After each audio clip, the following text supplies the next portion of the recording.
안녕하세요. 오늘은 참 특별한 이야기를 나누려고 합니다. 혹시 내가 왜 이렇게 열심히 살아도 돈이 모이지 않을까? 라는 생각 한 번쯤 해보셨죠? 저도 그랬습니다. 젊었을 땐 열심히 일하고 가족들 돌보느라 정신이 없었는데 막상 나이 들고 보니 재정적인 안정이 더 간절해지더라고요. 여러분도 느끼시겠지만 나이가 들면 아무래도 몸이 예전 같지 않잖아요. 예전에 하루 종일 바쁘게 뛰어다녀도 괜찮았었는데 이제는 조금만 무리해도 금방 지치고 피곤해져요. 그럴수록 우리 집안의 기운이 정말 중요해지는 거예요. 집은 우리 삶의 중심이잖아요. 집안에 좋은 기운이 가득하면 몸도 마음도 더 편안해지고 그 결과 재물도 따라오게 됩니다. 어머님들, 사실 우리 부모님 세대만 해도 이런 풍수 인테리어 같은 거에 대해 잘 몰랐습니다. 그냥 무조건 열심히 일하고 아끼고 그렇게 사는 게 당연했죠. 그런데 살다 보니까 돈이 들어오는 것도 그냥 노력만 해서 되는 게 아니더라고요. 특히 나이가 들수록 집안의 기운, 풍수가 얼마나 중요한지 몸소 느끼게 되었습니다. 오늘 제가 알려드릴 내용은 바로 재물운을 끌어들이는 그림 풍수에 대한 이야기예요. 집에 걸린 그림 하나가 정말 중요한 역할을 한다는 사실 알고 계셨나요? 우리가 아무 생각 없이 걸어둔 그림이 오히려 나쁜 기운을 불러오고 있을지도 모른다는 거예요. 그래서 오늘은 그 그림이 우리 집에 어떤 영향을 주고 어떤 그림을 걸어야 재물운을 높일 수 있는지, 또 어떤 그림은 피해야 하는지 다 알려드릴게요. 자, 그럼 시작해볼까요? 자, 첫 번째로 소개해드릴 그림은 바로 폭포 그림입니다. 어머님들, 물이 흐르는 모습은 풍수에서 정말 중요한 의미를 갖는다고 해요. 우리가 일상생활에서 물을 보면 기분이 좋아지잖아요. 강이나 바다, 폭포 같은 곳에 가면 마음이 차분해지고 상쾌한 느낌이 드는 것처럼 말이죠. 풍수에서도 물은 재물과 관련이 깊어요. 물이 흘러야 돈도 함께 흐르는 겁니다. 특히 폭포 그림은 돈과 기회를 끌어들이는 강력한 그림으로 알려져 있습니다. 집안에 폭포 그림을 걸어두면 마치 물이 흐르듯이 돈이 끊임없이 들어온다고 해요. 하지만 중요한 점이 있어요. 물이 흐르는 방향이 집 밖으로 나가는 게 아니라 집 안으로 들어오는 형태여야만 효과를 볼 수 있다는 거죠. 예를 들어 물이 거꾸로 흐르거나 집 밖으로 나가는 폭포 그림은 피하시는 게 좋습니다. 그 다음으로 추천드릴 그림은 잉어와 연꽃 그림이에요. 잉어가 연꽃 사이를 헤엄치는 그림을 집안에 걸면 재물운과 함께 건강운도 좋아진다고 합니다. 잉어는 풍수에서 부지런함과 끈기를 상징합니다. 우리가 힘들고 지칠 때도 잉어처럼 꾸준히 헤엄쳐 나가는 모습이죠. 잉어의 이 끈기는 결국 부와 번영을 가져다 준다고 합니다. 그리고 연꽃은 참 신비로운 꽃이잖아요.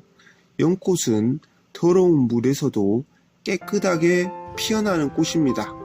이 꽃은 청정함, 조화, 그리고 영적인 힘을 상징해요.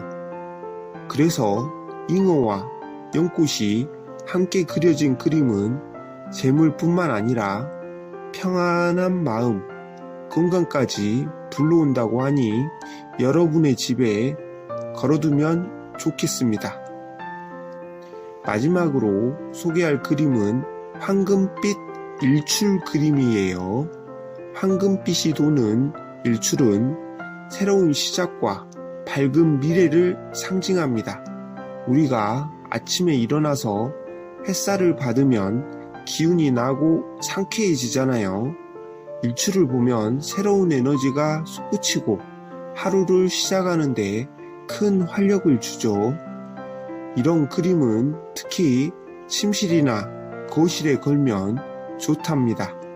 아침에 일어나면서 밝은 일출을 보면 기분이 훨씬 좋아질 거예요. 그런데 여러분, 좋은 그림만 걸어야 하는 게 아닙니다. 나쁜 기운을 불러오는 그림들을 피해야 하는데요. 만약 지금 집에 이런 그림이 걸려 있다면 바로 내리시는 게 좋습니다. 먼저 폭풍우가 몰아치는 그림인데요. 이런 그림은 보기엔 멋있어 보여도 사실 집안의 혼란과 불안을 가져다 줄 수 있습니다. 특히 바람과 비가 강하게 치는 모습은 재물운을 빼앗아가고 건강에도 좋지 않은 영향을 준다고 해요. 또 어두운 산이나 깊은 골짜기 같은 그림도 좋지 않아요. 이런 그림은 고립과 어려움을 상징하기 때문에 우리 집에 밝은 기운을 막아버릴 수 있습니다. 또 하나 주의할 점은 황량한 사막이나 외로운 풍경인데요. 이런 그림은 집안의 생기를 앗아갈 수 있어요. 고독과 빈곤을 상징하기 때문에 우리 집안이 더 활기차고 밝아지길 원한다면 피하는 게 좋겠죠. 그림을 걸 때는 그 위치가 참 중요한데요. 아무 곳에나 걸면 효과가 없을 수 있습니다. 풍수에서는 각 방이나 구역이 우리 삶의 다양한 부분과 연결되어 있다고 하거든요. 재물운, 건강운, 명예운 모두 각각의 자리에 맞춰서 그림을 걸어야 효과를 볼 수 있답니다. 먼저 재물운 코너를 알려드리겠습니다. 먼저 재물운 위치를 알려드릴게요. 풍수에서 집의 남동쪽 방향은 재물의 자리라고 불리고 있습니다. 이곳에 재물운을 높이는 그림, 예를 들어 꽃이 만개한 나무나 푸른 식물이 가득한 그림을 걸면 재물운이 상승한다고 하네요. 특히 싱그럽고 생명력이 넘치는 그림일수록 효과가 커진답니다. 또 중요한 자리는 바로 현관이에요.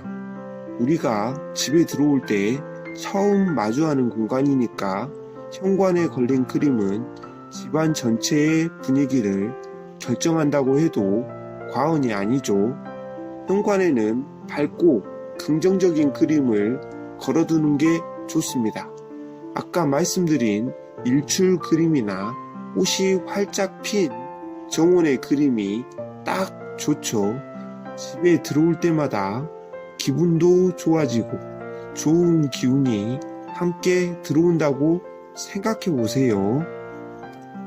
마지막으로 침실은 우리가 쉬는 공간이니까 너무 자극적인 그림보다는 편안하고 안정적인 그림을 걸어두는 게 좋습니다. 푸른 하늘이나 평온한 풍경을 담은 그림을 추천드립니다. 또 커다란 물결이 일렁이는 그림은 피하는 게 좋고요. 물은 재물운에 좋긴 하지만 너무 격렬한 물결은 오히려 안정을 방해할 수 있답니다. 오늘 이렇게 풍수 그림에 대해 이야기를 나눠봤는데요. 여러분도 집안에 좋은 기운을 불러오고 싶은 마음이 드셨나요? 사실 큰 비용 들이지 않아도 집안 분위기와 재물운을 쉽게 바꿀 수 있는 방법이 바로 이런 작은 변화입니다. 조금씩 시작해보세요. 그림 하나로도 충분히 달라질 수 있답니다.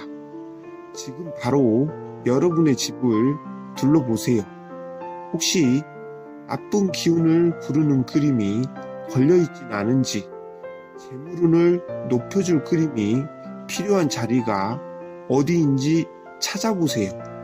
여러분의 가정에 재물과 건강 그리고 평안이 가득하길 바랍니다. 오늘도 함께 해주셔서 감사합니다. 구독과 알림 설정을 잊지 말아주세요. 앞으로도 더 좋은 풍수 정보로 찾아뵐게요. 감사합니다.